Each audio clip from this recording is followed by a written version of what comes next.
खांसी एक आम समस्या है। मौसम में बदलाव, फ्लू आदि कारणों से खांसी हो सकती है, मगर साधारण नुस्खों से उससे निजात पाना इतना आसान नहीं।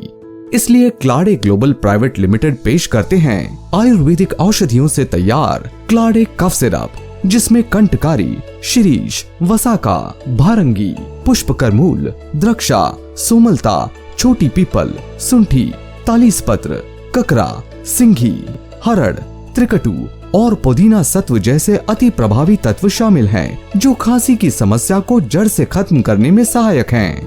क्लाडे कफ सिरप में एंटी माइक्रोबियल और एंटी इंफ्लेमेटरी गुण शामिल हैं, जो सूखी खांसी से निजात दिला सकते हैं। अक्सर सर्दी, खांसी, जुकाम और बुखार के कारण गले में ज्यादा कफ जमा होने लगता है और खांसी के साथ बाहर निकलने लगता है।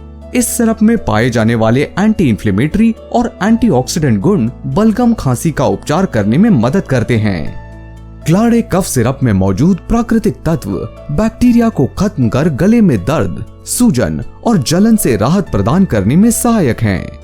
ये कफ को कम कर चेस्ट कंजेशन से आराम दिलाने में सहायता करता है। साथ ही गले की मांसपेशियों को आराम प्रदान कर खराश भी ठीक कर सकता है। क्लाडे कफ सिरप का दिन में 2 से 3 बार सेवन करें और पाएं हर प्रकार की खांसी से आराम। क्लाडे cough syrup, relief from your coughing was.